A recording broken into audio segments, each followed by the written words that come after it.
आणि हाकेंनी एक गोष्ट लक्षात ठेवावी, जे ओबीसी करून तुम्ही आता आज जे आंदोलन करतायत ना, त्या ओबीसीचा मंडळ आयोगाची अंमलबजावणी सगळ्यात अगोदर 92 मध्ये ह्या शरद पवार साहेबांनी केलेली आहे. धनगर समाज एसटीत का गेला नाही हे जरा कधीतरी देवेंद्र फडणवीसांना आणि नरेंद्र मोदींना विचारा ना की पवार कुटुंबाला शिव्या देऊन काय तुमचे प्रश्न सुटणार नाहीत, याचं भान त्यांनी ठेवलं पाहिजे. अन्यथा आमच्याकडे फालतू बरोबर करणारा डोक्यावर पडला का म्हणून विचार. लक्ष्मण हाके यांनी ओबीसीच्या प्रश्नावर बोलावं, पवार साहेबांना शिव्या दिल्याने ओबीसीचे प्रश्न सुटणार आहेत का याचा विचार करावा. आणि जर पवार साहेब गुंड आहेत तर दरोडेखोर आहेत असं जर लक्ष्मण हाकेचं म्हणणं आहे, तर लक्ष्मण हाकेचे जे आदर्श आहेत मुख्यमंत्री किंवा पंतप्रधान भारतीय जनता पार्टीचे, तर लक्ष्मण हाकेंनी त्यांना जाऊन विचारलं पाहिजे की पवार साहेब दरोडेखोर आहेत, तुम्ही ह्यांना पद्मविभूषण का दिला.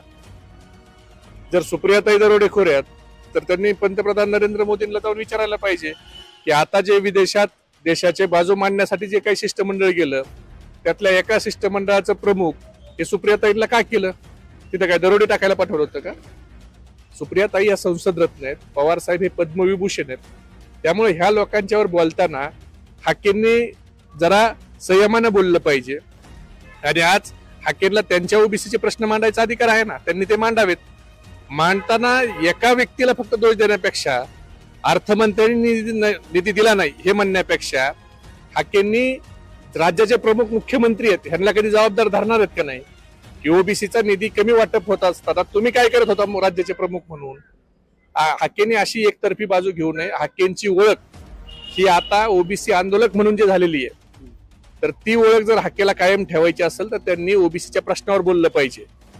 अन्यथा आमच्याकडे फालतू बडबड करणारा डोक्यावर पडला का म्हणून विचारतात किंवा डोक्याला लागलाय का असं म्हणतात. ग्रामीण भागात जास्त बोलणाऱ्या माणसाला डोक्याला लागलाय का, तसं हाकेंची अवस्था ओबीसी आंदोलक ही ओळख बुजून डोक्याला लागलाय का अशी होऊन द्यायची नसेल तर त्यांनी ओबीसीच्या प्रश्नावर बोलावं.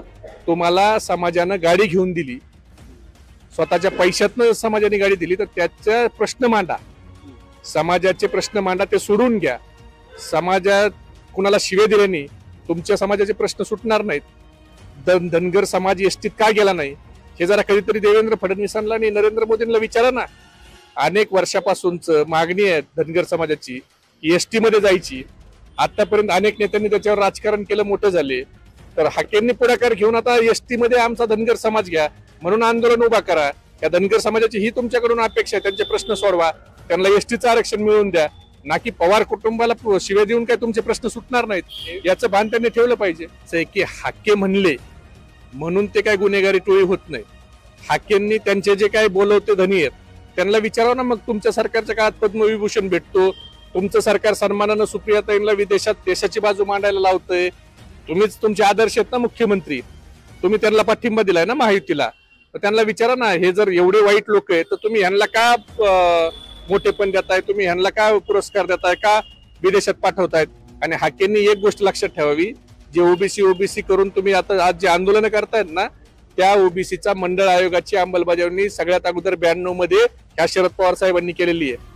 आणि आज जे तुम्ही देवेंद्र फडणवीसांच्या मागे फिरताय ना, तर त्यांच्या पक्षानं मंडळ आयोगाच्या विरोधात कमंडल यात्रा काढली होती, याचा जरा हाकेंनी अभ्यास करावा. असं आहे की तिथल्या लोकांना ते माहिती आहे म्हणून आज 50 वर्ष झालं तिथं पवार साहेबाच्या कुटुंबाला लोक निवडून देतात.